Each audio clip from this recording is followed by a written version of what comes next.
अब आपके सवाल।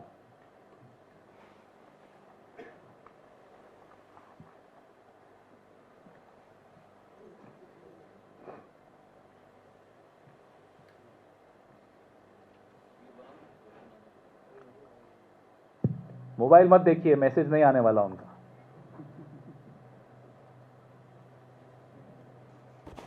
पूछिए पूछिए।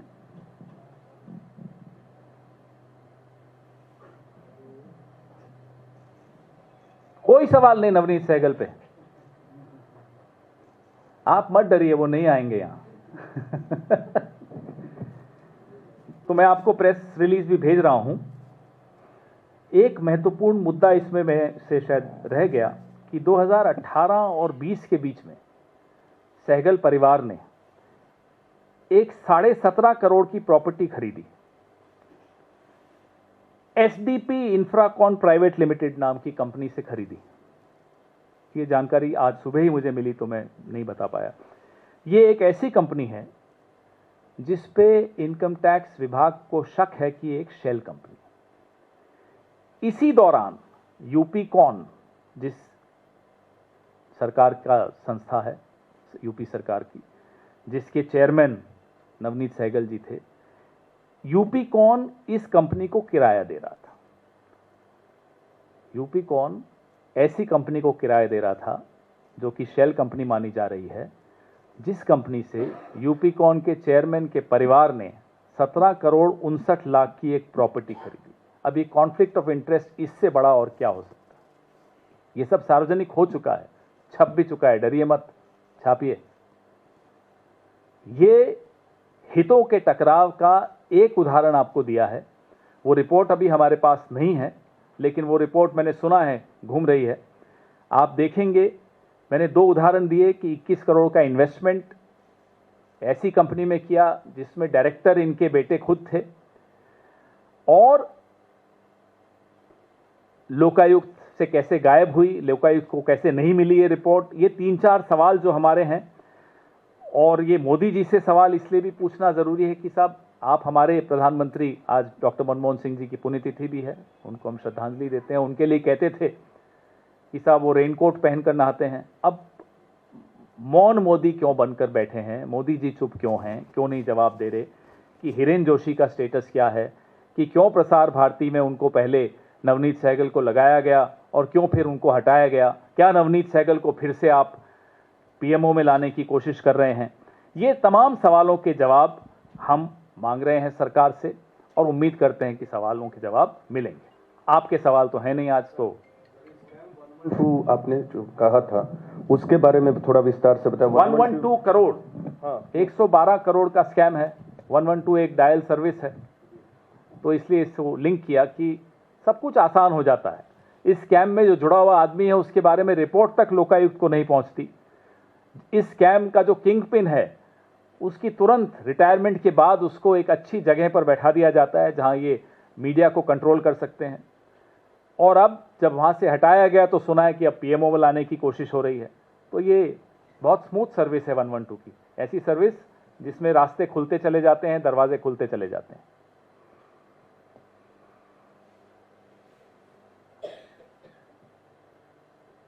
हो गया? You can, but let's wait and watch कि अगर इस टॉपिक पे if people want to ask something, otherwise we'll come to other topics.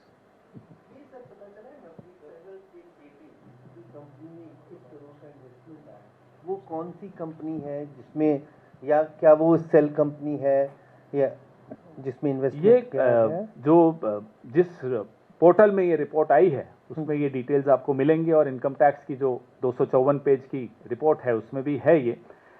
CBI में भी इसकी जांच चल रही है। दूसरी कंपनी से इनके तार जुड़े हुए थे, तो ये घाटे में चल रही थी। उस कंपनी से रूट करा के पैसा, जैसा ये शेल कंपनीज में होता है, अलग अलग कंपनीज में होता है।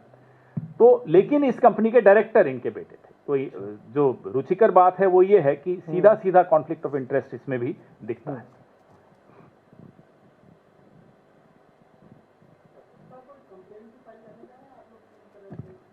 सब कुछ हमें से कराओगे आप सवाल भी नहीं पूछोगे, सब काम भी हमसे कराओगे।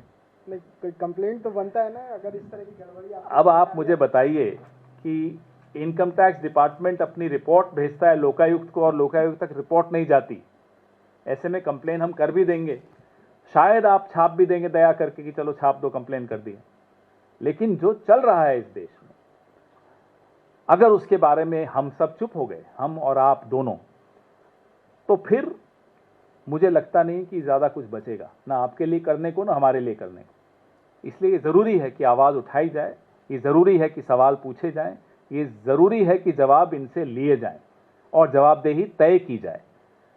इनकी औकात और इनकी हैसियत और इनकी हिम्मत देखिए कि पूरे मीडिया को कंट्रोल करने की ये दुस्साहस करते हैं, और अपने गिरेबान में झांक के देखें कि इनके गिरेबान में हो क्या रहा है, ये खुद क्या करते आए हैं, क्या कांड करते हैं।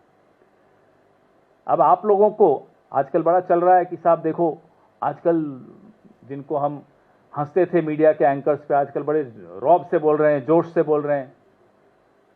तो या तो भाई मीडिया का जमीर जाग गया या हिरेन जोशी सो गया, हमें नहीं मालूम, कुछ तो हो रहा है। तो सबको जागना जरूरी है अभी।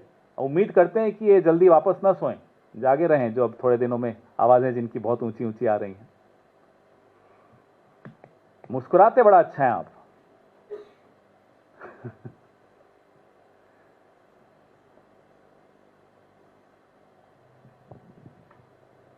So, there are many assaults reported on various parts of India against Christians in relation with the Christmas celebration.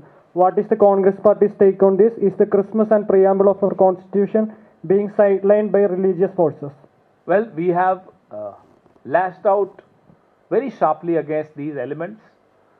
Across the country, we've been getting reports over the last 2-3 days of attacks, organized attacks against the minority community of Christians, against their celebrations on churches, in malls. And this, I hope, is not a new normal in Modi's new India. This will not be tolerated. This goes against every tenet of the constitutional values that we stand for. The BJP government at the center has no right to talk about what our minorities, Hindu minorities, go through outside of India when they can't protect the rights of minorities within the country. The Congress Party has raised its voice on attacks against Hindus in Bangladesh. We keep raising our voices against the way our own minorities are being attacked. When it comes to our festivals, whether it's Hindu festivals, Muslim festivals, Christian festivals, everybody has a right to celebrate his or her festival the way he or she wants them to. But a very disturbing trend has been observed over the last few years. During Ram Navami or Hanuman Jayanti, there'll be a band of Bajrang Dal activists or Vishwa Hindu Parishad activists going outside mosques and playing DJs and provocative songs and dancing there. This is not a part of any religion, to disturb someone else in your festival or to disturb someone else in their festivals. When it comes to Eid, suddenly everybody becomes a goat lover. They start counting how many goats have been sacrificed. Why? When it comes to Christmas, you've seen what has happened over the last 3 days. The Prime Minister, had it not been for elections in Kerala, we wouldn't have seen those visuals of the Prime Minister going to the church yesterday. So the Prime Minister will go to the church, but his foot soldiers indulge in this hooliganism that we have been watching. This needs to be responded to by the Prime Minister himself. If he can't control his foot soldiers, please do not have this facade of going to a church on Christmas. People know you inside out. People know your politics. People know the origin of your politics. People know your role in Gujarat. People know your role, your narrative of Shamshan Kabristan, recognizing people from their clothes. All these, the narrative which was set by the Prime Minister himself, is now being carried forward by his foot soldiers through these attacks.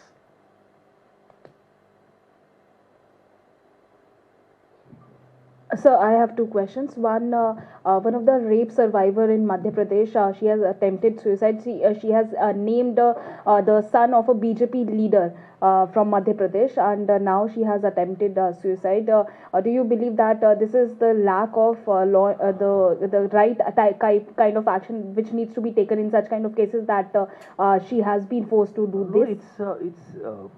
I mean, it's very shocking.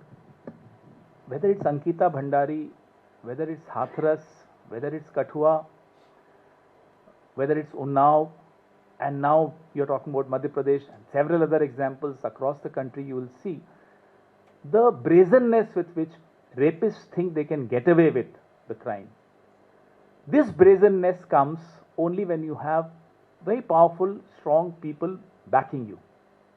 I remember the very sad days, the Nirbhaya days, all of you were there on the roads of Delhi protesting or covering the protests. Governments were sensitive during those days.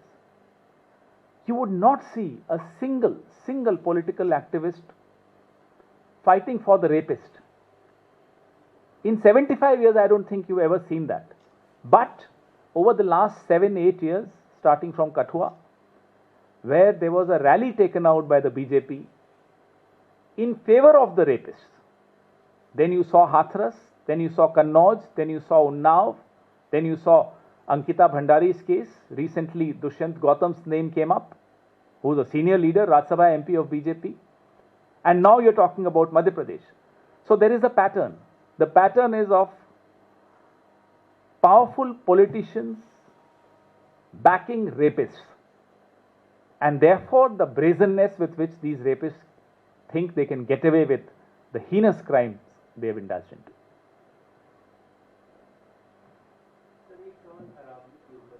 जिस तरह से सरकार ने notify किया है कि कोई mining नहीं हो रही है, पहले सुप्रीम कोर्ट का आया जिसमें 100 मीटर का बैरियर उन्होंने दिया, किस तरह से देखते हैं ये पूरी जो कंट्रोवर्सी है? क्या सरकार वाकई में संजीदा है अरावली को बचाने को लेकर? आपको ये सवाल पूछने से पहले आप अपने आप से पूछते, क्या ये सरकार संजीदा है पर्यावरण को लेकर? अंडमान निकोबार आइलैंड्स हो, अरावली हो, इस सरकार की नजर हमेशा शॉर्ट टर्म गेन्स पे रही है कि कितना निचोड़ के पैसा मिल सकता है, पहाड़ों को खत्म करके, जंगलों को खत्म करके, जमीन का दोहन करके, जल का दोहन करके। ये अगली पीढ़ी के बारे में नहीं सोचते, ये अगले चुनाव के बारे में सोचते हैं। और अगले चुनाव में सबसे ज्यादा पैसा कहां से मिलने वाला है, या पिछले चुनाव में किससे सबसे ज्यादा पैसा लिया है, अब उसको रिटर्न में क्या दे सकते हैं।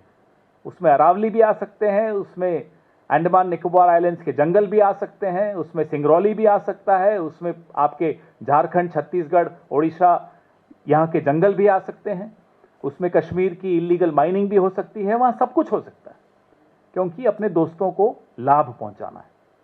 अरावली को लेकर जो भूपेंद्र यादव रोज नए झूठ आप सबके सामने पेश करते हैं, और हमारी पार्टी के नेता अशोक गहलोत जी हों, जयराम रमेश जी हों, रोज उन झूठों की हवा भी निकालते हैं।